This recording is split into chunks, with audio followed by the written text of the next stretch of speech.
there! Do you want to know what are the 5 most important things to do before the truck arrives at your home? Well then, keep watching.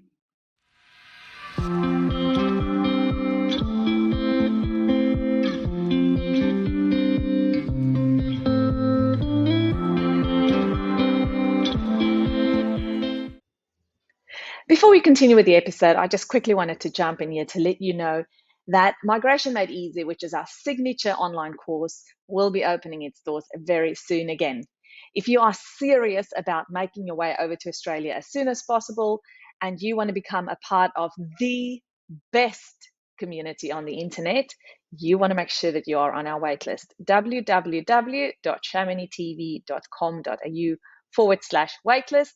And we will teach you everything that you need to know in order to maximize your chances to make it to this amazing country as soon as possible. All right, let's jump into the episode. Welcome back, everybody, and welcome to Chamonix TV specifically today, where we are going to talk about what are those 5 most important things that you need to get in place before the removalists arrive at your home. Now, Anton and I will be sharing with you these tips. And Anton has got decades of experience as a removalist, having worked for the big gigs up until about 2014 when he started his own company called Monarch Moving. And they operate out of South Africa to all the countries, essentially, or almost all of them around the world. I myself have helped thousands of people in life get what they want, and I would love to be able to help you too today. So before we move on, I want to make sure that you are subscribed to this channel. If not, hit that subscribe button and we will ensure that you are notified every time that we upload any more of our amazing, informative videos that will help you make your way to Australia ASAP. All right, let's dive in. Good morning, Anton. Thanks so much for joining us. How are you today? Fine. How are you? Thank you for having me, Chamonix. It's my pleasure. No, I'm very well, thank you. And I'm so keen to hear what are those 5 must-do things before the truck arrives at your, I want to say your front door, probably your garage. I'm not sure where's the perfect place always. I'm assuming in your driveway. It would be your driveway. Chamonix, I think the number 1 point is to look at your documentation, to look at what you require to close off in South Africa as a departure country, and then what is required for your entry into Australia. Now, documentation is quite broad. I would start off with saying to all prospective clients moving is pack your passports away. It sounds very common knowledge that people would do that, or a matter of course for people to do that. But we've had so many instances in the past where clients phone us just before they were about to fly, saying that our packers have packed their passports, and that was due to the fact that the packers packed too fast and they can't find any passports. So I would pack my passports away. I would also look at any medical documentation that you might require. If you have a prescription from your doctor, your GP in South Africa, you need to follow on with your medication in Australia. So you would need to have some sort of documentation so that you don't start the whole process from the start. Another point to consider is to have all your school reports ready, so that you can hand that in when you do apply for your children to go to school. Something that will make it easier for when you buy a vehicle is to have your driver's license. Maybe convert that to an international driver's license as opposed to just having an SA driver's license. You would require birth certificates, marriage certificates when you open up bank accounts, a birth certificate for your children when you go to school or a creche, preschool. And another point to remember is your customs forms.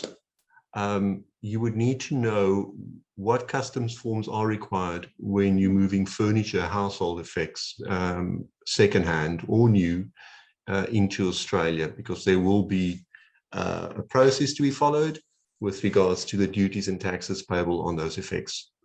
So those are, in short, my number 1 on preparation required. Yes, lots of documents to keep in mind. And I'm just wondering, those people who've contacted you with, oh, my passport is in the move. Poor people. It's like, what do? You do you then go and unpack the whole thing, or do you say, sorry, mate, too late? Yeah, those mistakes cost money, and unfortunately, the client will have to pay for that. But I think more so is you don't want those stresses when you're about to fly with a family and saying goodbye to your friends and your beloved country, and putting a foot on the plane without a passport. Mm. So we've had instances where we've had to stop containers at the ports to unload a container from the docking yard in order to search it, and you work well into the night to Wow. eventually find the passport and then to reload it. Good And by then, golly. I think everybody's just had it with regards to their stress levels. So not a wise thing to do. I would not recommend that Absolutely for the. not. Yeah.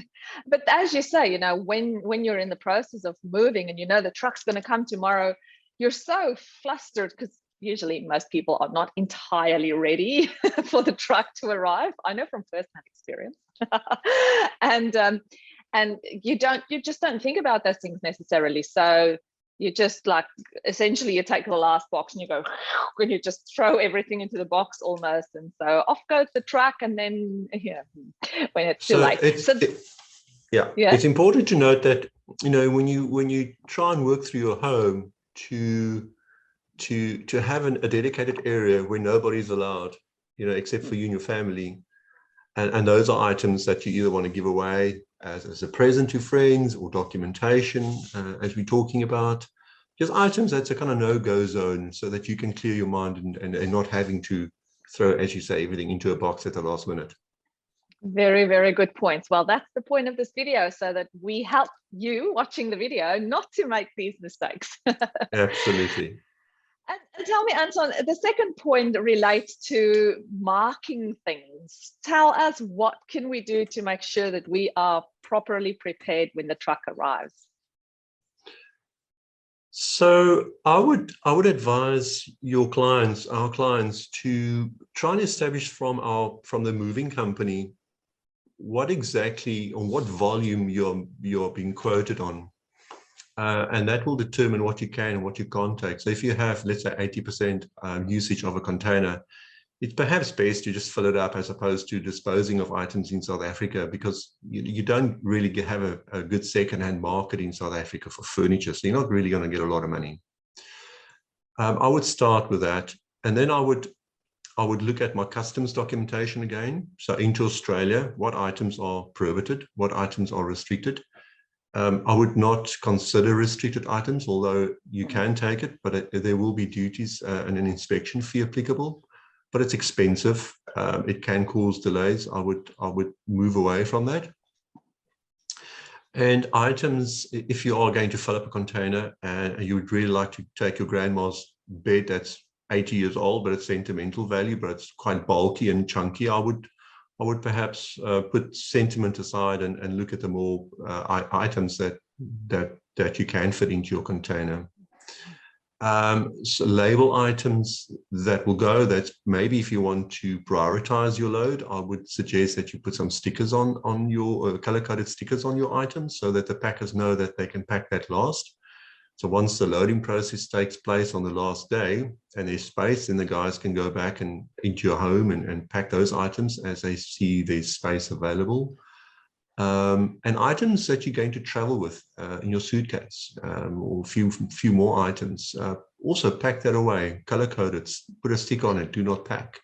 So that's vital for anybody, because we want to pack around your needs. A 20-foot container, a 6-meter container will take you 2 to 3 days to pack up. Now, you still want to perhaps stay in your house between day 1, day 2, and day 3.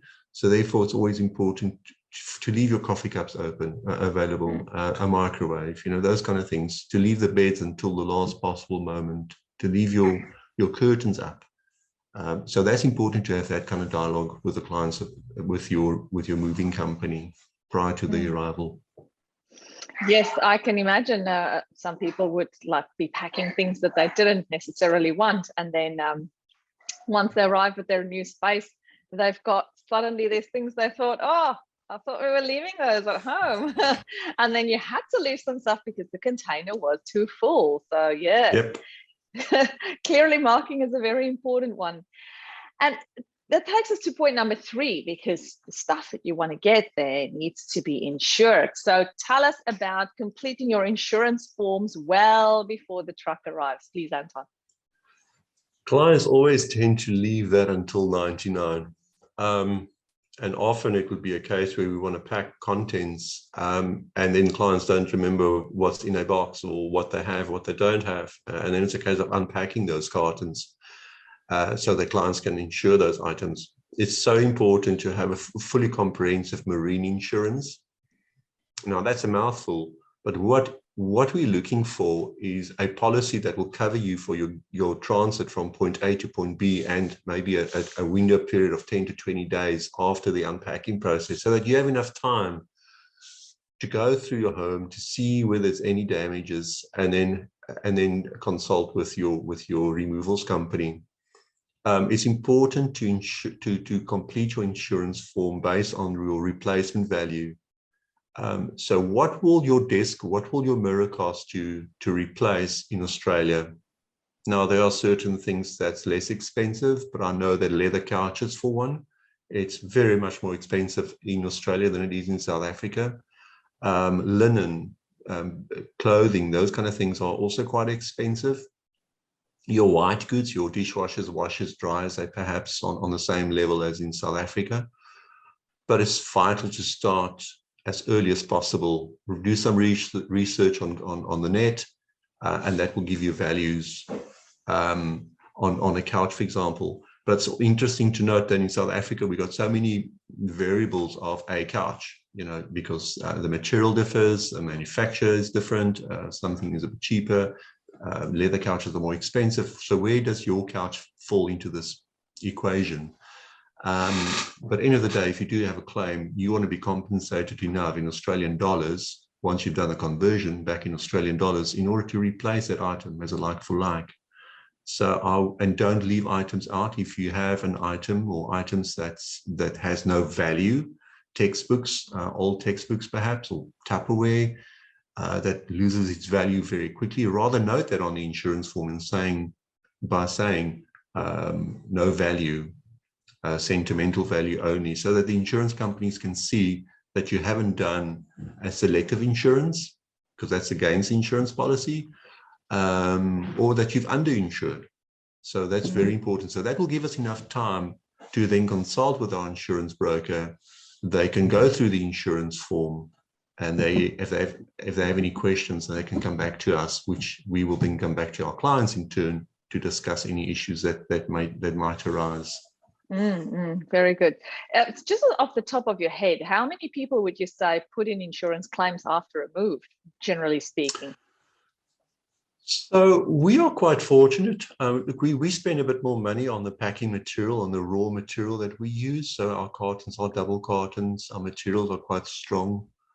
So the materials are very, it does protect your furniture. But the claims are quite few. There's not too many claims. We also have a small excess on our insurance form, which is 1% of your replacement value. So often, if there's a coffee cup and a mirror that's broken and it falls under the threshold of your excess, then people don't claim. So there are small incidentals that does happen because, containers do shift around on the seas.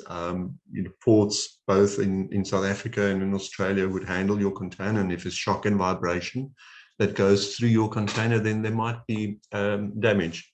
But if the package is done right and the loading is done correctly, then I see no increase in risk. Yeah, that's true. But yes, the container does not sit still on the ocean. It moves. No. And every time it's taken from the truck with I say forklift, probably not just it's like an industrial size forklift that picks up the container from the truck to put it onto, firstly on the dock, like on the side, and then from there it goes onto the ship. Every time this happens, it gets put down, and there's quite a bit of an impact. So yeah, that's correct.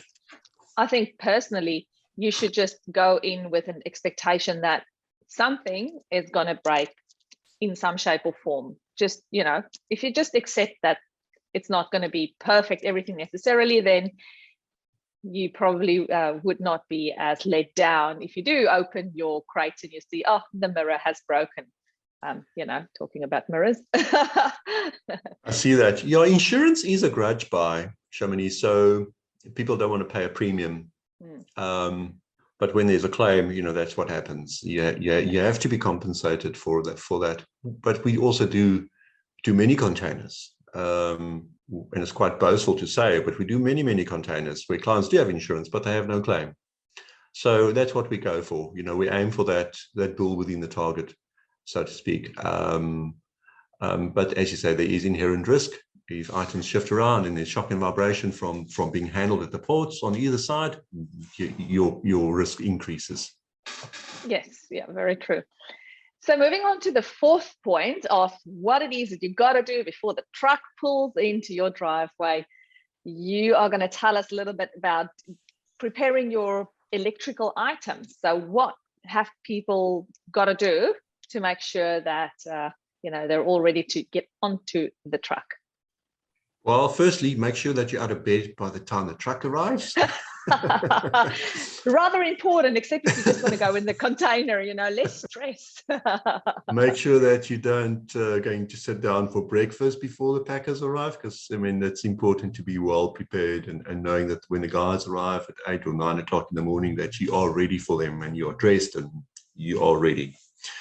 So be prepared. Yeah, disconnect all your electrical components, your TVs to your Wi-Fi, to your hi-fi, to your hoofers, and all those kind of stereos that you have hooked up to each other. You need to make sure that those are disconnected, because it's not the responsibility of the removalist to do that.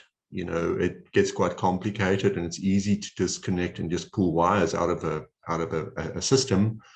But what's going to happen on the other side if people don't know how to reconnect this? And being in Australia, it's a lot more expensive to have that handyman service come out to your home to assist you with that. So I would find a professional or do some good markings on your items, or take some photos as to how items would puzzle back together once you've disconnected those items.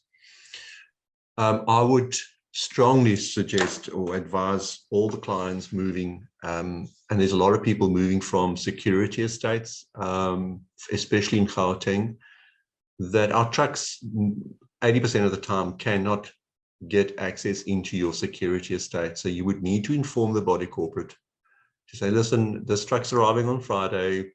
What is required in terms of your homeowners association principles?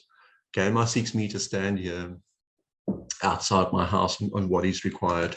If not, if it's not required, then you would need to speak to, sorry, if it's not allowed inside the estate, you would need to discuss with your mover that a shuttle vehicle is arranged that's a bit smaller to cart items from your home, already packaged and labeled, back into the street where the container will wait for you. So those points are very important when we're trying to plan a logistical move, hassle-free. As I touched on earlier, Chamonix, items that you want to leave, items that you want to give away, items that you don't want packed day 1 or day 2, make sure those items are labeled or color-coded correctly. That is quite important. And also for your children, I think it's important for your children to be present when a packer is in their room and they start packing up their teddy bears and their most valuable toys. Maybe the children can assist with that process by helping with the packing, closing up the box, and let them write their name and their description on that carton, so that when they see it on the other side, they know that's their carton. So it puts closure to the fact that it's going to go in a container, but also gives the children that excitement to know that it's going to come out of the container into their new house. So that's also very important, just to try and involve the kids as much as possible. Now, something or somebody that you don't want involved would be your pets. Now, your cats and dogs, when the packers arrive, there's a different smell, there's a lot more people, and the cats will scatter, never to be seen again, or the dogs will start barking and biting people. So rather get an animal travel company to remove those pets the day before into kennels, or make sure the cats are locked up or the dogs are locked up in a safe, secure area. It just makes the whole process a bit less anxious for everybody concerned. Yeah, yes, very true. Okay, well, thank you. I was, obviously not thinking through these things as much because it's not been recently that I moved out of a security state in South Africa. But it's interesting how you mentioned about the trucks not being able to get access. Is that because of a security risk, so that they don't want the trucks to go in case they, I don't know, cause trouble inside, or is it because of an access, because of the size of the truck and the gates at the entrance point? Yeah, thanks, Shamini.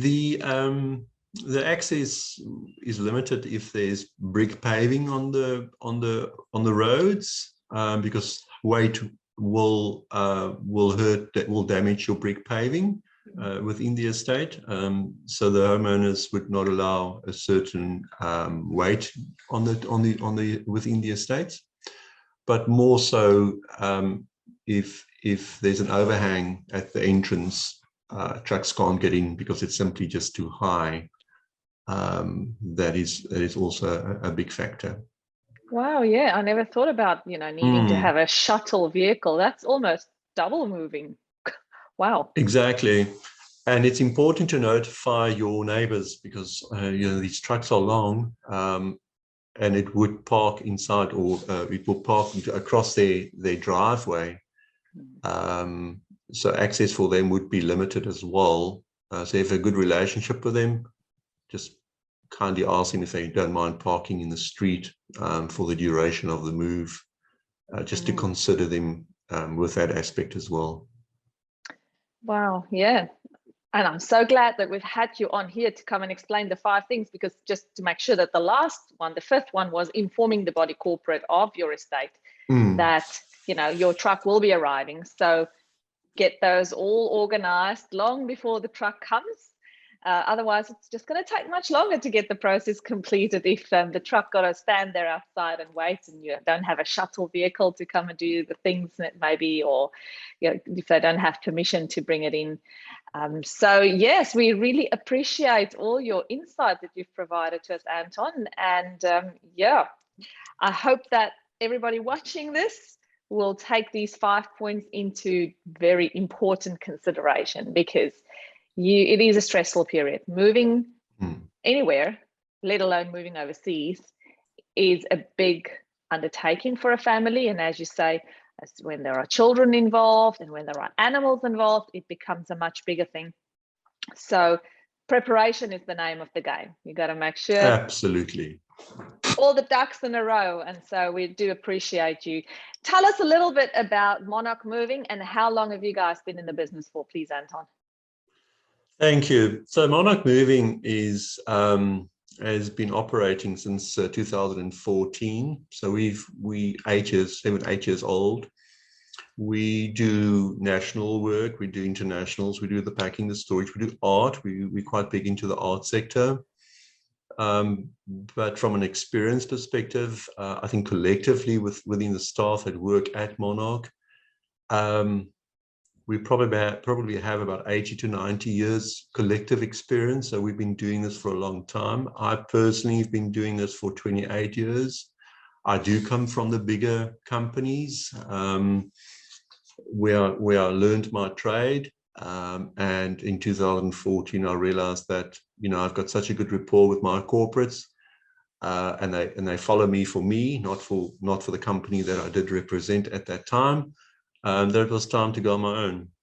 I also felt that my clients, I don't want to get too large. My clients must not become a file number. I want to remember my clients by their name and their experience and the interactions that we've had. So to me, it's very important, and for the team, it's very important to treat our clients as a person, have sympathy for the fact that they are going through a very, very stressful period. And what we often do, put myself included, is to actually be on the packing jobs on a day-to-day basis, to see how the guys pack, to understand how long they stand on their feet for, and pack the contents.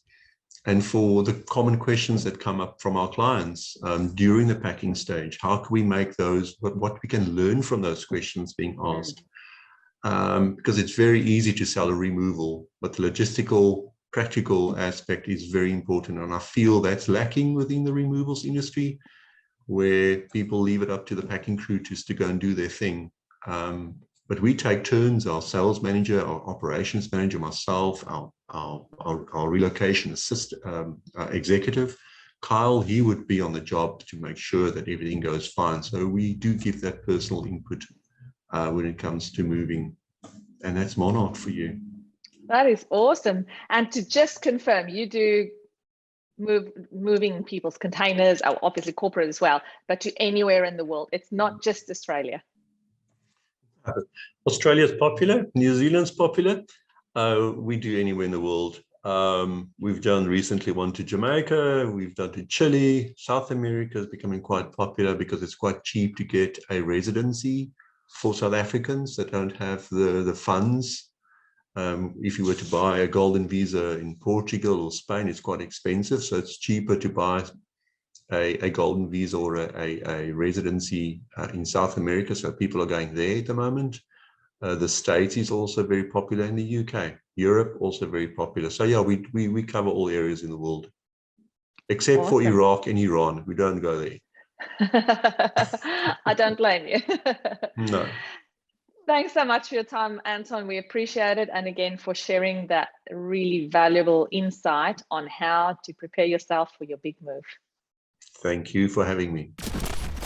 Thanks for watching today's episode. I really hope that you enjoyed it.